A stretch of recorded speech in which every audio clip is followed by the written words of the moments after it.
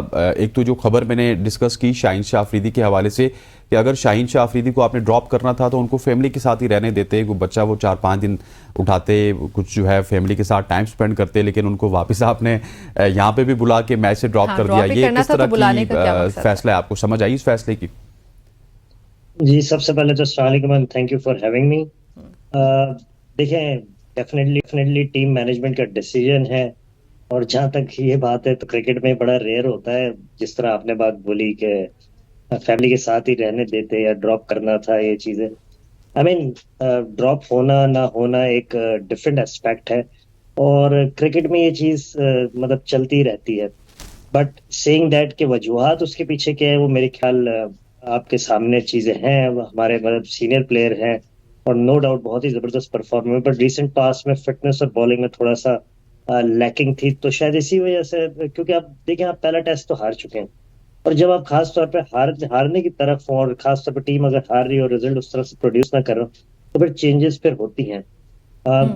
تصویر ایک آئی تھی بالکل, اور اس میں دکھا تھا کہ شاہین آفریدی, سرفراز اور بابر اعظم سارے پچ دیکھ رہے ہیں. Of course they are a senior player, but اگر اس کو اس طرح سے انہوں نے کیا ہوگا, ریسٹ دیا ہوگا یا جو بھی آپ کہہ لیں ڈراپ کیا ہوگا, تو اس کو یقیناً پہلے اس کو جتنا سینئر اب وہ ہو چکا ہے تو اس کو یقیناً پہلے اعتماد میں لیا ہوگا اور پھر یہ فیصلہ کیا ہوگا. اچھا, ویسے اس سب میں ابرار احمد کیا کردار ادا کر سکتے ہیں, یا پھر ہم اگر دوسرا سوال میں یہ پوچھوں کہ بنگلہ دیشی اسپنرز کتنے خطرناک ثابت ہو سکتے ہیں؟ دیکھیں جی, وہ تو کتنے خطرناک ثابت ہو سکتے ہیں انہوں نے تو پہلے ٹیسٹ میچ میں بتا دیا. ٹھیک ہے جی, ہم لوگ میرے خیال ہے کہ اب تو غلطی سے سیکھ لینا چاہیے, کیونکہ 5 دن بہت ہوتے ہیں, اور اسپنر 5 دن کے ٹیسٹ میچ میں جو زیادہ تر یوز میں آتا ہے وہ چوتھے اور 5ویں دن آتا ہے. تو اسپنر کے بغیر آپ تب جاتے ہیں جب آپ کو یہ شور ہو کہ یار یہ 3 دن میں ہم آؤٹ کر دیں گے, 4 دن میں میکسیمم ہم آؤٹ کر دیں گے. اور ویسے بھی آپ کو پتا ہے پھر اوور ریٹ ہو گیا, 100 چیزیں ہو گئی, تو اس وجہ سے اسپنرز کو آپ کو لانا پڑتا ہی پڑتا ہے. آئی تھنک سو تھوڑی سی ان سے مس انڈرسٹینڈنگ ہوئی. اور ابرار کی جہاں تک آپ نے بات کی تو وی آل نو کہ ایک مسٹری اسپنر ہے, بٹ وہ مسٹری پتہ نہیں یوز کب ہوگا. ورلڈ کپ بھی ختم ہو گیا, اب ٹیسٹ بھی ہو گیا, پہلے ٹیسٹ میں اس نے انگلینڈ جیسی ٹیم کے خلاف آؤٹ بھی کیے ہوئے. تو آئی تھنک سو اس جیسے اسپنر کو لازمی ہونا چاہیے. اور دوسرا میں ایک اور چیز بولوں گا, ایک اور اسپنر ہم یہاں پہ مس کر رہے ہیں جس نے ابھی ریسنٹ پاس میں سارے ٹیسٹ میچز میں بہت زیادہ پرفارم کیا, نعمان علی نے, تو وہ بھی نہیں دکھ رہے. سر, وہ پرائرٹیز کا ڈفرینس ہے نا. اب نعمان علی کی پہلے شاید پرائرٹیز تھی پاکستان میں ان کو کھلانے کی, یا پرائرٹیز نہیں ہے. جس طرح عظیم آپ تو اس سسٹم کو بہت بہتر جانتے ہیں, کس طرح ہم ٹیلنٹ کرتے ہیں, لیکن میں آپ سے سوال یہ کرنا چاہوں گا کہ کامران غلام کا انکلوژن آپ کس طرح کا دیکھ رہے ہیں؟ کیا کامران غلام راولپنڈی کی اس پچ پہ پرفارم کر پائیں گے, نہیں کر پائیں گے, اور کیا صرف مڈل آرڈر کو اسٹرینتھن کرنے کے لیے کامران غلام کو رکھا گیا ہے, یا کچھ اور بھی ان سے پاکستان ٹیم کروا سکتی ہے, کیونکہ بالنگ بھی بڑی اچھی کرواتے ہیں؟ مجھے تو بظاہر طور پہ نہیں لگ رہا کہ وہ کسی طرح سے پلینگ 11 میں آ سکیں گے. مطلب اگر آئیں گے تو کس کی جگہ پہ آئیں گے؟ یہ خبریں آ رہی ہیں سر, یہ خبریں آ رہی ہیں, ابھی خبروں کا ڈسکس کر رہا ہوں میں. نہیں, خبریں میں تو پھر میں اب اس میں کیا بتاؤں, کیونکہ مجھے اوپنرز تو نہیں دکھ رہے ہٹتے ہوئے. پھر کس کی جگہ آئے گا اگر آئے گا بھی تو. نو ڈاؤٹ دیکھیں, جو بھی لڑکا اس ٹائم میں ایک چیز کلیئر کر دوں, پاکستان ٹیم میں ہے تو وہ پرفارمر ہے. تو ٹیم میں یہ جتنے بھی لڑکے ہیں پرفارم کر کے آئے, اچھا برا سب کا ہوتا ہے, بٹ سارے پرفارمر ہیں. بٹ اگر آپ مجھ سے میری رائے پوچھ رہے ہیں تو مجھے دکھ نہیں رہا. اور کھیلے تو اچھی بات ہے, کیونکہ دیکھیں وہ ایک لڑکا پچھلے 4-5 سال سے رنز کرے جا رہے ہیں فرسٹ کلاس کرکٹ میں, موقع ملنا چاہیے. بٹ مجھے یہ بیسیکلی نہیں سمجھ آ رہا کہ اگر وہ کھیلتا ہے تو کس کی جگہ کھیلے گا. ٹھیک ہو گیا. اچھا, ویسے یہ بھی بتائیں کہ بابر اعظم کا اس میچ میں پرفارم کرنا کتنا زیادہ ضروری ہوگا؟ دیکھیں, آپ کی وہ کہتے ہیں نا ریڑھ کی ہڈی, وہ تو آپ کی سب سے امپورٹنٹ چیز ہوتی ہے. تو بابر پہ ڈپینڈ کرتی ہے پاکستان ٹیم. اب آئی نو ہم جس ملک میں رہتے ہیں کہ اگر 2 اننگ 4 اننگ 10 اننگ کچھ نہ کرو تو باتیں سٹارٹ ہو جاتی ہیں, پچھلی 100-150 بھول جاتے ہیں. I totally understand that, and that is, positive criticism is always welcome. That's fine. But اگر کوئی یہ بولے کہ وہ اس ٹیم میں اس طرح سے نہیں ہے یا وہ چیز, تو اب تینوں فارمیٹ میں مجھے نہیں لگتا کہ بابر سے زیادہ بڑا کوئی پرفارمر ہے. تو مجھے پتا ہے یہ سوال کس طرف جانا چاہ رہا ہے, بٹ اس کو آپ ایسا کچھ کرنے سے پہلے آپ کو کچھ نہ کچھ, اور اگر آپ کو ریزلٹ چاہیے تو بابر ہی ایسا پلیئر ہے اس ٹیم میں. آف کورس اس میں نہیں اور بھی اچھے پلیئرز ہیں، بٹ بابر ایسا پلیئر ہے کہ جو کہ آپ کے حق میں فیصلہ لا سکتے.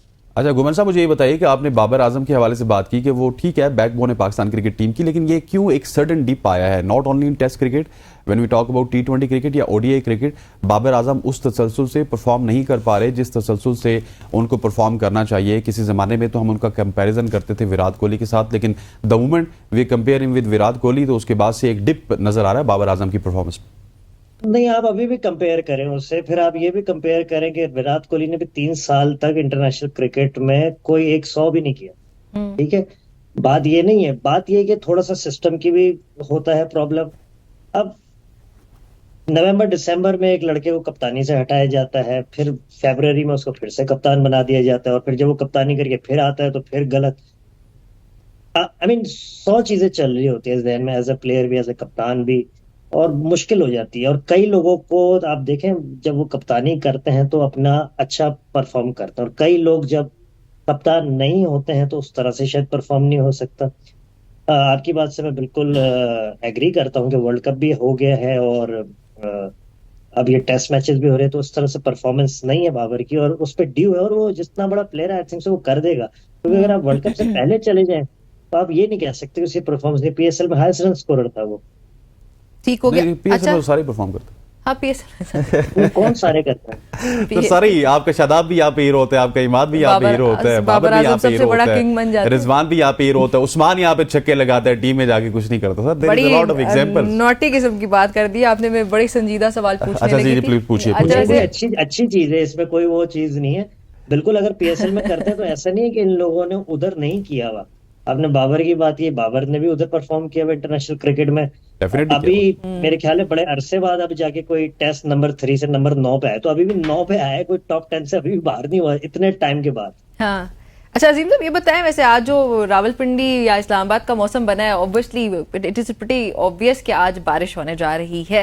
تو اگر پہلے 2 روز بارش ہو جاتی ہے تو پھر ہو رہی ہے بارش رائٹ ناؤ. میرے کہنے کو ہوتا ہے میچ کے دوران جی ابھی ہو رہی ہے، تو پھر تو میرے خیال ہے کہ وہ 4 گھنٹے تو میچ ویسے نہیں ہو پائے گا. کہ گھاس والا پچ بنایا ہے اگین، بس امید ہے کہ یہ پہلے میچ کی طرح گھاس والا پچ نہ ہو.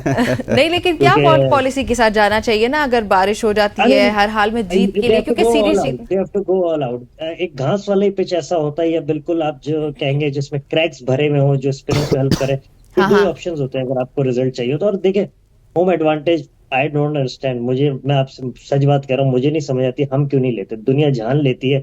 ہم تو اس سے پہلے یہ تو چلو پھر تھوڑا سا لائیولی پچ تھا، اس سے پہلے ہمارے ٹیسٹ میچ تو دیکھیں، ہمیں پتہ پڑتا تھا کہ یار صرف ڈرا کرنے کے لیے کھیلنا ہے، اپنے اپنے رنز کرو، ڈرا کرو اور ایک طرف ہو جاؤ. تو آئی ڈونٹ انڈرسٹینڈ کیوں نہیں بنتی ہے. اور اب آپ جیسے کہہ رہی ہیں موسم ہے، 1-1.5 دن 2 دن بارش بھی ہو سکتی ہے. شاید یہی چیز پہلے میچ میں بھی سوچی تھی، تبھی ڈکلیئر کیا تھا کہ آدھا دن تو ضائع ہو چکا ہے. تو اللہ کرے کہ یہ اس طرح سے پچ ہو جس طرح سے ہو، اور پھر اگر تو اس طرح سے پچ ہے تو پھر دیکھنا پڑے گا کہ اب کوئی دوسری بات اگلے ہفتے نہ ہو رہی ہو کہ یار پچ ایسا تو اسپنر کھلا دیا، کیونکہ ابرار کو تو بھی کھلائیں گے.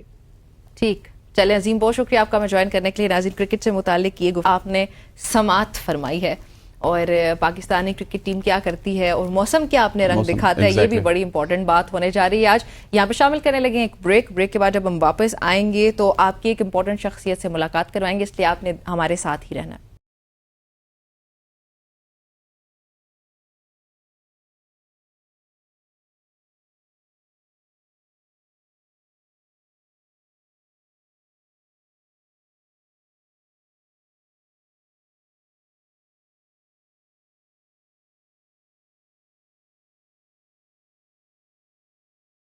Welcome back to show. اب ہم آپ کی ملاقات کروائیں گے ایک ایسی شخصیت سے جو کہ پنجاب اسمبلی کے سب سے کم عمر MPA ہیں. جی ہاں، میں بات کر رہا ہوں سلطان طارق باجوہ صاحب کی، جنہیں اب ہاؤسنگ، شہری ترقی اور عوامی صحت انجینئرنگ کے محکمے کے پارلیمانی سیکرٹری کے طور پر نامزد کیا گیا ہے.